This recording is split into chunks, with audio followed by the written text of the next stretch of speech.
Research that resonates. Schweizer has not been wrong on any of his years and years of reporting on the Bidens. Investigations that matter. If your last name wasn't Biden, do you think you would have been asked to be on the board of Burisma? I don't know. Probably not. But that's, I don't think that there's a lot of things that would have happened in my life that if my last name wasn't Biden. The only entities, the only people that would report on this, and Peter Schweizer, who deserves a Medal of Freedom, in my view. This is The Drill Down with Peter Schweizer. Hi, it's Peter Schweizer, and welcome to The Drill Down, where we relentlessly expose cronyism, corruption, and the abuse of power in Washington, D.C. The host of the program, Eric Eggers. Eric, we're in that crazy season. We're in election season, and this is part of the reason we formed the Government Accountability Institute, not because of elections, but because of government accountability and the breakdown of government accountability. And we're kind of seeing that right now play out before our eyes. No, that's exactly right. For those people that don't know, we did start this organization 12 years ago. Not only has it, I think, helped to add and hold the government accountable, it's also helped pay my mortgage, and that's what I'm appreciative That's of. the most important well, thing, right? it's an important thing. But but we've held the government accountable, right? Because what we saw, I think what you and other people saw very smartly was the breakdown and the decline in the staff and the capacity of investigative journalists, right? Newsrooms weren't newsrooms anymore. They didn't have the ability to go and do these in-depth investigative pieces. Fast forward to today, we now apparently no longer have the ability to even ask questions or conduct interviews with nominees for president and standing vice presidents. I mean, consider this. The Trump-Biden debate, one of the more consequential moments in American history, was 61 days ago. Wow. Okay? 61 days ago. A lot's happened in 61 days. Yeah.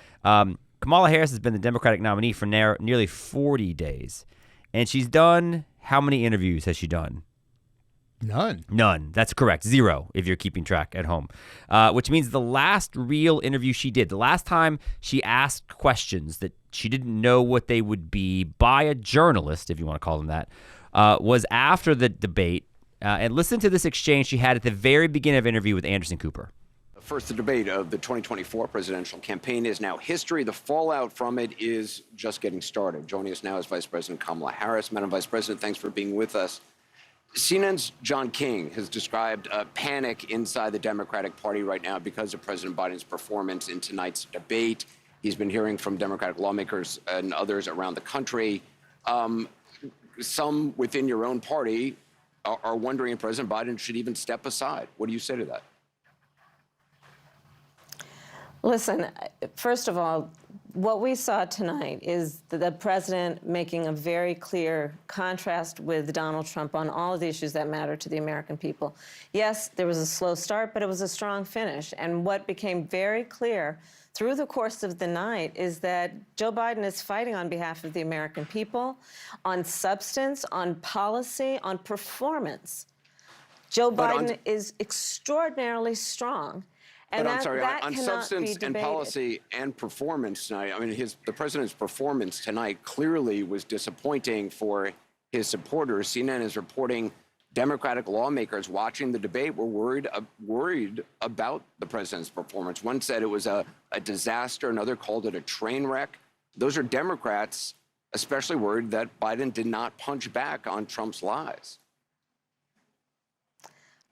Listen, people can debate on style points, but ultimately this election and who is the president of the United States has to be about substance.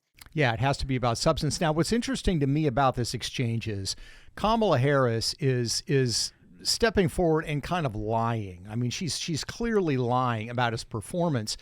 And here's the thing. We kind of expect politicians are going to lie. That's what they do. The thing to me that signifies the breakdown of our institutions and our accountability is the media. I mean, as you point out, this is the last interview she gave to anybody in the press. She lied through her teeth, and the media is pretending like everything's great. She's wonderful. She's a truth teller. She's the second coming of Obama. And it shows where the media is today. Yeah, she actually did Rachel Maddow after this interview, but she received actually no questions about Joe Biden's performance and whether or not, this is the Joe Biden that's been living in the White House for some time. So to your point, I mean, I don't want to overstate it, but I think that debate was one of the more important moments in recent American history. Yeah. We're hearing from the vice president, and she's lying to us, and that is the last we've heard of her. Right. And so it seems like follow-up questions should be in order, especially since, I don't know, he's not the nominee anymore, right? Right. And now she's been the nominee, and she's done the convention, and it was like she didn't receive any actual votes, but yet she gets to be the person. But she doesn't have to do her own line, because now the media, to your point, does the line for her. Yes. Because what we've been told now on the heels of this convention is how amazing the convention was and how amazing she was. Right. If you want to know what Peter Schweizer actually thinks, it's hard to get him, and he doesn't talk to like the little people, but you can always follow his Twitter account. And that's how you know what he's thinking. And you retweeted this New York Times headline, "Harris making history while putting her faith in the art of the possible. A focus on pursuing change bit by bit." Now, why did you like that so much? Well, that's the headline the day after her convention speech. Yeah. And it's not, what she's claiming she's going to do or the lack of detail in her speech. It's this sort of soaring presentation of this is the new enlightened philosopher king that's going to guide us. I mean, that's the way that they present it. And this is a huge contrast to kind of the sense of who Kamala Harris was. Let's use the word reality. Like maybe we've been distracted by what they glowingly refer to as the tan suit surprise on night one. Right. But you're right. No, now she is basically Obama 2.0. Right. And they talk about the art of the possible. It's amazing what is possible when you can float by with zero accountability or follow-up questions from anybody that's not completely in the bag. But just consider like the transformation. I mean, not only has Kamala transformed from the vice president to the presidential nominee, but she's transformed from somebody who was kind of a joke. Yeah. Like, listen to how literally a joke in terms of just what was perceived to be her competence and the quality of. Remember, the first year in office, Joe Biden had to put out a statement saying, no, we rely on the vice president. She's a trusted advisor. But they didn't do it because they wanted to. They did it because of how poorly her performance was perceived. And just a few months ago, listen to this clip from a Daily Show sketch on Comedy Central in which they're kind of presenting this spoof of a holistic thought advisor. And she's talking about the work she does with Kamala Harris. I lead the vice president on not so much sentences as idea voyages. You think you just fell out of a coconut tree? You exist in the context of all in which you live and what came before you. It's a process I call speaking without thinking. It's not about the destination of the thought. It's about the journey and how many words you use to describe the journey. That's on top of everything else that we know and don't know yet, based on what we've just been able to see. And because we've seen it or not doesn't mean it hasn't happened. Yeah, so that's the accounting of the Daily Show mocking Kamala Harris and her rhetorical skills. Not the only one, of course. The Atlantic in October 2023 ran a story, The Kamala Harris Problem, which was basically, we don't want her out there. We don't want her talking. We don't want her communicating.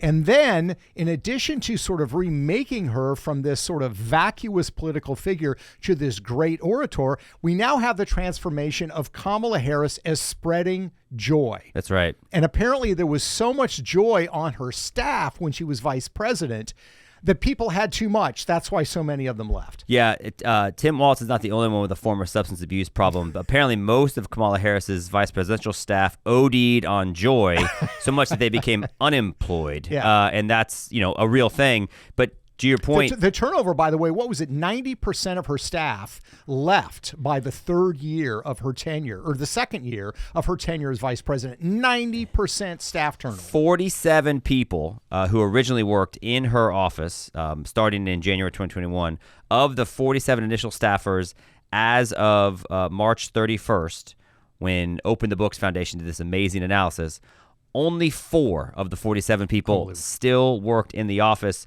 There's a quote from a former staffer as of January 2022. Dan McLaughlin said, quote, "People really, really do not want to work for Kamala Harris." That Atlantic article you referenced, the subhead of it was, "Few people seem to think she's ready to be president." Why? Right? Now they do. An amazing transformation in a year. In the article, they literally refer to her as her office as having top to bottom dysfunction. So only 4 of the 47 people stuck it out for the entire 4 years. In the 12 months before this analysis by Open the Book Foundations, half of the staffers had left. So this is not an office that was considered to be well run. Yeah. And so you have somebody who, by all accounts, before they became the important vessel to beat Donald Trump, was lampooned as a poor communicator, criticized as a poor administrator, regarded as irrelevant at best and bad at their job at worst when Joe Biden put her in charge of the border problem. These are all things that I think you'd love to see journalists or a reporter ask questions about. Or even cover, remind us of them. By the way, new slogan for Kamala Harris. We're putting the fun back in dysfunction. This is why we employ marketing people at this office, actually. And we let you just do the writing.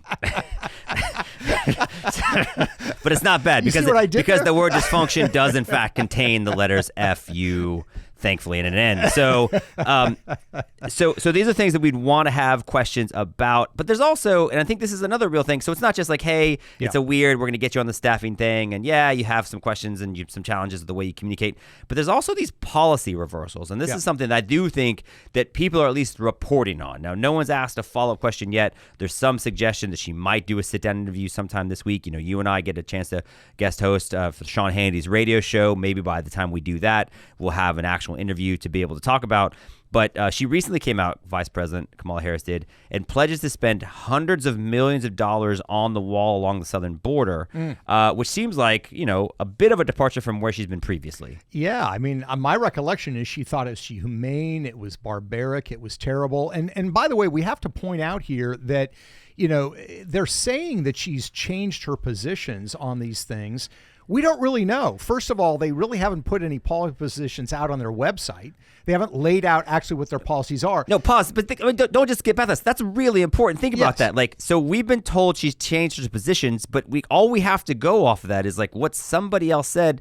Maybe Pete Buttigieg, because he's doing interviews, because their actual website doesn't contain any information. It doesn't contain any information. She hasn't given interviews or given speeches on this. These are anonymous statements by Kamala Harris campaign staffers to the media. Yeah. And the media takes them. There was a great exchange involving Senator Tom Cotton and ABC News on Sunday where he pointed this out. And they said, very calmly accepting the fact, well, she's changed her position on this.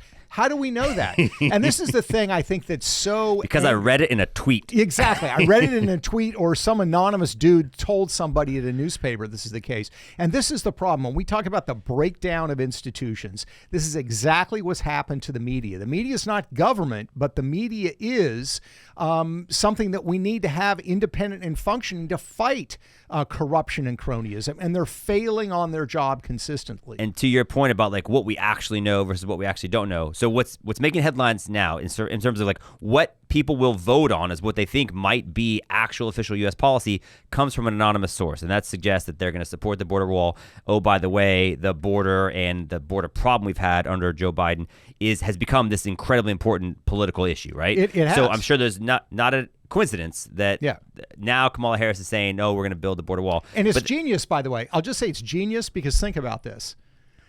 Let's say she wins in November. She comes out and people say, well, we thought you changed your position on the border wall. I never said that. Right. No. I never said that. What are you talking about? But what actually has she said, right? In 2019, when she announced her candidacy for president, Kamala Harris called Trump's, quote, medieval vanity project is what she referred to the wall as. In 2020, she wrote on Facebook that Trump's border wall is a complete waste of taxpayer money and won't make us any safer. Right. And in 2017, right after she became in the Senate, she called the wall a, quote, stupid use of money. I will block any funding for it. So that's actually what we have from her on the record, as opposed to the headlines that an anonymous staffer is now making off of it. Right. And when she was making those statements, of course, that was, I think, based on her track record in California. She was being very consistent. She was running in the Democratic primary. Now that she's in a general election where she realizes where the public sentiment is. She's trying to figure out a way to wiggle out of those positions. And again, we're not getting the accountability that we need from our institutions to check them. They do this to Trump. You remember the Washington Post had a Trump lie tracker where every time they said that Trump lied, and look, politicians do things. They say things wrong or they make things up, and they would track him meticulously on every single thing that he said. They don't do that with Kamala Harris, and they don't do that with Tim Walz either. I think you're forgetting something. Okay. And it's that democracy dies in darkness unless you have a female woman of color candidate, in which case, it's sort of, we kind of let the shadows creep in a little bit. We're still finding our feet. I've got another slogan, by the way. Democracy dies in darkness, but GAI is the light switch. Once again, I refuted my previous statement about why we have our office structured this way. Now, the other things that we do know, besides the comments that Kamala Harris has on the record about her position on the border, and this is not about the border. This is just about what do we know and what don't we know, and how come we don't know stuff if people are employed to ask questions to find these things out. Yeah. And again, it's sort of insane that it's been 40 days. Noah built a dang ark, and lived on it in longer time than Kamala Harris has been this candidate and hasn't answered any dang questions. But one of the things that you've spoken about, and this again, I think you're one of the few people who have done the work to expose Kamala Harris's track record and her connections, which I think might suggest what her policy positions might be. She has a long-time friendship with Willie Brown. We've spoken about it before. Yeah. He actually gave an interview on Newsmax not too long ago in which he lamented the fact that he thinks she's going to be president. He said, I will regret not being with her anymore, which is amazing for a 90-year-old dude. Willie Brown is a gangster. He is. He is. And by the way, he positions this and presents this as, because of course they had a romantic relationship. She was 29, he was 60, and he's the one that broke it off. Yeah. But he presents it today as if I hadn't broken it up, Kamala would still be with me. That is pretty gangster, his view. But this brings to the point of her rise to political power, which we've talked about before, how Willie Brown made it happen, the corrupt nature of San Francisco politics. And that's not just all in the past. It's actually present day today. Yeah, at San Francisco, apparently the weather's so good, you could still be viable. Willie Brown's 90. Yeah. His business partner, this guy named Stephen Kay, who was a lawyer for the San Francisco 49ers, a lawyer for Bill Walsh, you remember the old coach? They helped acquire the property that was Candlestick Park, and they do a bunch of different stuff. He's still being added to the board. Stephen Kay is 85, Willie Brown's 90, and they're still very much in business, as Willie Brown reminds Kamala, I think, on late night text all the time. But they run a firm called Golden Gate Global, which deals with something we've spoken about before. Triple G. We'll call it Triple G. EB5. What's EB5 and what are Willie Brown and Stephen Kay and other cast members of Cocoon 4 doing out in San Francisco? EB5 is a program started in the early 1990s. It's designed to basically let foreign nationals buy green cards in the United States. Yeah. In other words, if you invest in the United States $500,000 and it creates a certain number of jobs, you as a foreign national can get a green card. I understand why they started the program theoretically in the 90s. The problem is today it's become dominated by the Chinese. More than 80% of the EB5 visas are given to Chinese nationals, and Willie Brown is neck deep into it. This is what Golden Gate Global, or Triple G, actually does. It brings in foreign investor dollars, and it does development work, Candlestick Park, a place called Haynes Point in California. And the interesting thing that people haven't noticed, but we certainly have because this is what we do, is the Biden administration revamped and expanded the EB5 program in 2022 that benefited Willie Brown's company. And by the way, this came at a time when there had been a huge number of reports on how corrupt EB5 is. It's full of scams. It's full of foreign criminals who are buying their way into the United States. And the Biden administration jumps in and Willie says, great, this is good. My business can expand. So the point of this is to say Kamala Harris is acting like she's going to build a wall or continue Trump's wall, even though she's got a number of comments in which she's been highly critical of it. And her track record as borders are certainly not one of a secure border. Also, one of her longtime friends, political benefactors, and mentor, among other things, is currently making money off of one of these portals that the Harris-Biden administration has expanded to allow Chinese immigrants into the country. Yeah. And that's among the things that she hasn't been asked about in the last 40 days. Yeah, exactly. And you also mentioned, by the way, her history when she was in San Francisco and as Attorney General about state officials not cooperating with immigration. Hey, by the way, just a quick shout out to anybody that goes to our website and sends us messages, whether on social media or g-a-i.org in our tip box, because we're getting so many good tips from people about Kamala Harris and her background. And one of the things that, we've had people reach out to us about this Willie Brown, Stephen K situation. We've had people reach out to us about the fact that she helped make illegal immigration a local law enforcement matter when she was Attorney General, which basically said she told local law enforcement, you do not have to detain these illegal immigrants, even if federal ICE officials are asking you to. Right. And, it's not exactly something you'd hold up as being strong on illegal immigration in California when they're currently positioning her as she was a prosecutor in a border state. Yeah, exactly. And this is the thing, and I have a lot of confidence that, truth and information does get out. But what you need to do is look at Kamala Harris's record. Her record going back to San Francisco, the early 2000s through the present, has not been about building a wall. It has not been about border security. And so this recent claim of changing her position, I think, runs into a problem, which is facts and history. That's actually a problem with the whole Harris-Waltz ticket, because Harris is actually not the only person who's been changing her position or suggesting things might be true that probably aren't true. Tim Walz is having a moment, but not in the best way. The things that we've been told about Tim Walz, other than his affinity for white guy tacos, is this glowing, kind of history. He's got a decorated military career, and he's got this teaching in China program that was backed by Harvard. In fact, it said on his campaign website, with his teaching degree complete, Harvard University offered Walz an opportunity to gain a new perspective on global education by teaching in the People's Republic of China. But there's a problem, right? Yeah, the problem is it was actually not a Harvard program. Now, it was a program started by Harvard graduates, but that's a very different thing. And it's another example. But that makes like Facebook a Harvard software. No, exactly. It's like it's like going in and no, this is an online correspondence course, Mom. Yeah, no, it's like going to a restaurant owned by a Harvard graduate and buying something and saying, "Hey, I'm in business with Harvard University." It's a ridiculous exaggeration, and it again goes to the heart of the question: is where's the vetting being done? We need to have Donald Trump has been vetted massively. I mean, there's been all kinds of reporting, some of it very good, some of it terrible, but at least he's being vetted. You saw the same thing with J.D. Vance. You're not seeing that with Kamala Harris or with her pick for vice president, and that's one of the reasons why we do what we do. It is one of the reasons why we do what we do. Another Tim Walz, let's call it exaggeration, as he's claimed he won the Outstanding Young Nebraskan by the Nebraska Chamber of Commerce Award. Turns out that's not true either. And the Nebraska, I think, Chamber of Commerce said, no, we don't know anything about that. They did. And by the way, people in Nebraska are so nice. I'm just imagining when they decided in Nebraska, no, we have to issue a statement that he didn't win this award. There was probably a lot of angst. I mean, right there, they're not looking to call people out, but it was so egregious, claiming that he had won the Young Nebraskan of the Year when he didn't.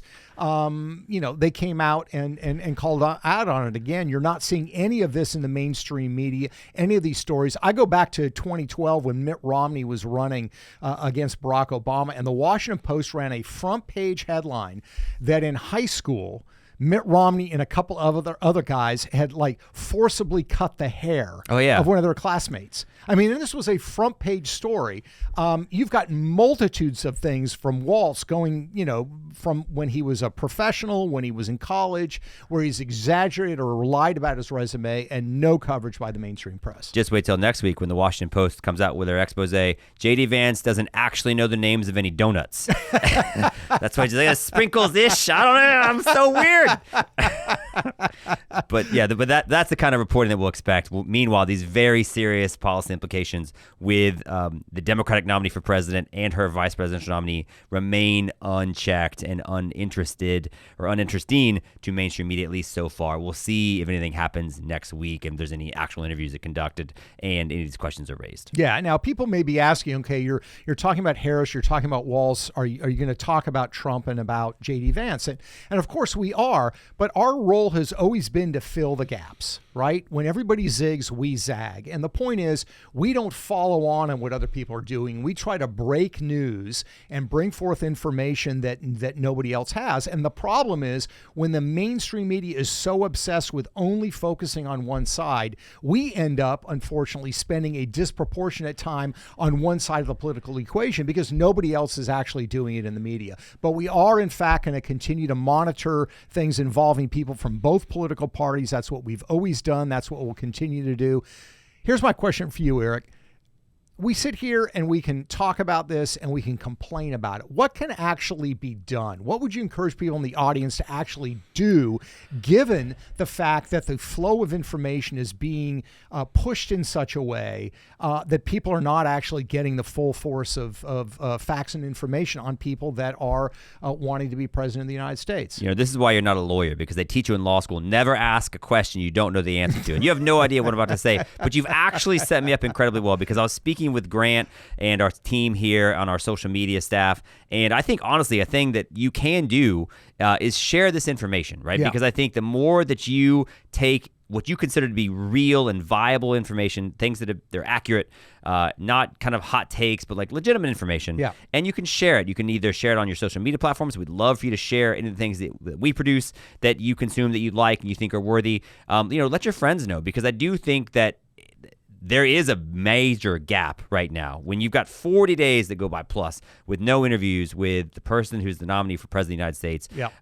And no one's asking these hard questions. I think if nothing else, like at the end of the day, the media is a business. And if they think that people are interested in seeing these questions be answered, then maybe somebody somewhere along the way will get a chance to ask them. And I think all you can do is support the people that are raising the issues and trying to get answers to the questions that actually shape the future of the country. Yeah, and I think also sometimes you just have to shame people into doing their job.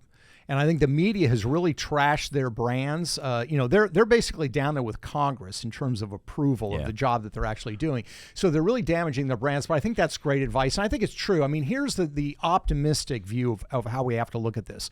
40 years ago, when it was just the major three networks and the Washington Post and the New York Times and other newspapers, it was much easier to kind of cover things up and just ignore certain things. We live in an era now where everybody has a camera. Everybody has access to video catalogs. They have access to information from the past. You can actually go and research things and share that and put it out there. So it's a lot harder for them to sort of keep a lid on stories and facts and information. So I think that's great advice. And you may be thinking, I've got 12, followers on Twitter X, or I've only got a small limited sphere of influence. It's an army of people sharing the information. It's that cumulative effect that I think really does shape the national conversation in a very good and positive way, whatever your political perspective tends to be. And again, I'll just say thank you to the people that listen to this podcast and have reached out to us with information. They see you doing TV interviews, or they see something out there like, wait, I know a little bit about that. Because I do think the reality is this: when you've had so little coverage of Kamala Harris, I mean, remember, she wasn't thoroughly vetted when she was running for president because her campaign was so underperforming. Like, she never got to this stage. No reason to vet her. She's not going anywhere. Yeah, exactly right. And then now she hasn't actually had to run in a primary this time, right, because she just was elevated after Joe Biden was removed. And so I think, there is a lot of information out there that people have that the media hasn't expressed an interest in. And we would love to, we appreciate those of you that have given us information. We're following up on a lot of leads right now, that we're doing whatever vetting we can, and we will continue to do that. But just, I think this is very much a team tackle, to use a phrase. Great advice. And we always appreciate you taking the time to listen to this podcast. You can find out more about the research and the work we're doing at thedrilldown.com. And we want to keep getting things in the tip box, so please do keep sending those to us. And of course, you can find this podcast on YouTube and wherever fine podcasts are located. Thanks again for listening. Until next time.